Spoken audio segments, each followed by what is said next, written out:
Roma 8. Hidup oleh Roh. Demikianlah sekarang tidak ada penghukuman bagi mereka yang ada di dalam Kristus Yesus. Roh yang memberi hidup telah memerdekakan kamu dalam Kristus dari hukum dosa dan hukum maut.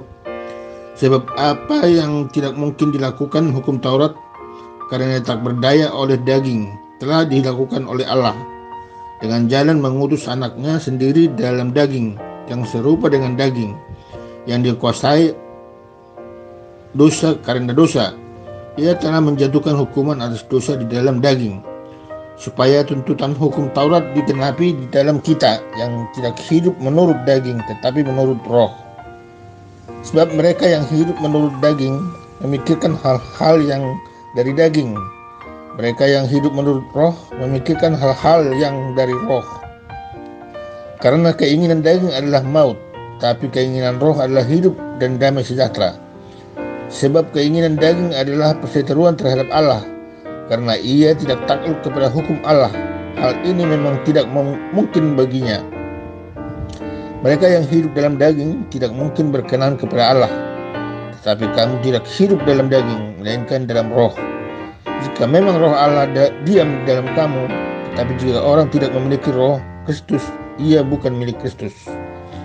Tetapi jika Kristus ada di dalam kamu, maka tubuh memang mati karena dosa, tetapi roh adalah kehidupan orang karena kebenaran.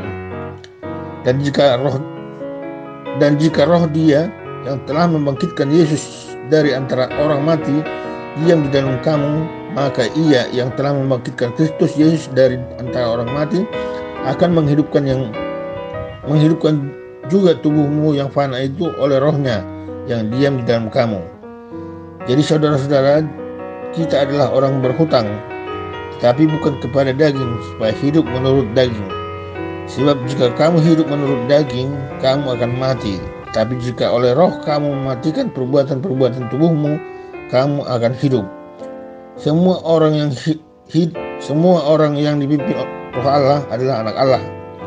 Sebab kamu tidak menerima roh perbudakan yang membuat kamu menjadi takut lagi, tetapi kamu telah menerima Roh yang menjadikan kamu anak Allah. Oleh Roh itu kita berseru, Ya Abba, Ya Bapa. Roh itu bersaksi bersama-sama dengan roh kita bahwa kita adalah anak-anak Allah. Dan jika kita adalah anak, maka kita juga adalah ahli waris. Maksudnya orang-orang yang berhak menerima janji-janji Allah, yang akan menerimanya bersama-sama dengan Kristus, yaitu jika kita menderita bersama-sama dengan Dia, supaya kita juga dipermuliakan bersama-sama dengan Dia. Pengharapan anak-anak Allah. Sebab aku yakin bahwa penderitaan zaman sekarang ini tidak dapat dibandingkan dengan kemuliaan yang akan dinyatakan kepada kita. Sebab dengan sangat rindu seluruh makhluk menantikan saat anak-anak Allah dinyatakan, karena seluruh makhluk telah ditaklukkan kepada kesia-siaan, bukan oleh kehendaknya sendiri, tapi oleh kehendak Dia yang telah menaklukkannya. Tetapi dalam pengharapan, karena makhluk itu sendiri juga akan dimerdekakan dari perbudakan, kebinasaan, dan masuk ke dalam kemerdekaan kemuliaan anak-anak Allah. Sebab kita tahu bahwa sampai sekarang segala makhluk sama-sama mengeluh dan sama-sama merasa sakit bersalin.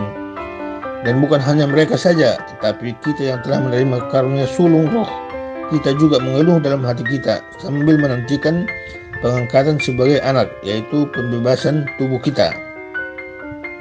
Sebab kita diselamatkan dalam pengharapan, tetapi pengharapan yang dilihat, bukan pengharapan lagi. Sebab bagaimana orang masih mengharapkan apa yang dilihatnya?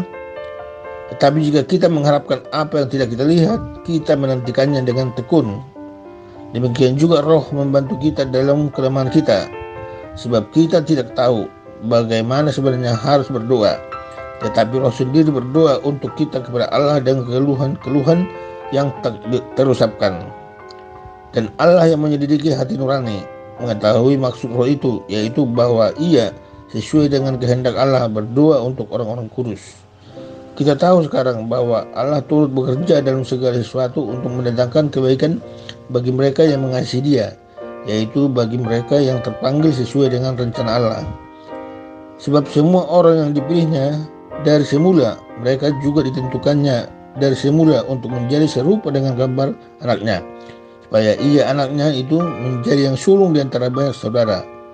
Dan mereka yang ditentukannya dari semula, mereka itu juga dipanggilnya. Dan mereka yang dipanggilnya, mereka itu juga dibenarkannya. Dan mereka yang dibenarkannya, mereka itu juga dimuliakannya. Keyakinan iman. Sebab itu, apa yang akan kita katakan tentang semuanya itu? Jika Allah di pihak kita, siapakah yang akan melawan kita? Ia yang tidak menyayangkan anaknya sendiri, tetapi yang menyerahkannya bagi kita semua. Bagaimanakah mungkin ia tidak mengaruniakan segala sesuatu kepada kita bersama-sama dengan Dia? Siapakah yang akan menggugat orang-orang pilihan Allah? Allah yang membenarkan mereka. Siapakah akan menghukum mereka? Kristus Yesus yang telah mati, bahkan lebih lagi yang telah bangkit, yang juga duduk di sebelah kanan Allah, yang malah menjadi pembela bagi kita. Siapakah yang akan memisahkan kita dari kasih Kristus? Penindasan atau kesesakan, atau penganiayaan, atau kelaparan, atau ketelanjangan, atau bahaya, atau pedang? Seperti ada tertulis, oleh karena Engkau kami ada dalam bahaya maut sepanjang hari. Kami telah dianggap sebagai domba-domba sembelihan. Tetapi dalam semuanya itu kita lebih daripada orang-orang yang menang oleh Dia yang telah mengasihi kita. Sebab aku yakin bahwa baik maut maupun hidup, baik malaikat-malaikat maupun pemerintah-pemerintah, baik yang ada sekarang maupun yang akan datang, atau kuasa-kuasa, baik yang di atas maupun yang di bawah, ataupun sesuatu makhluk lain, tidak akan dapat memisahkan kita dari kasih Allah yang ada dalam Kristus Yesus Tuhan.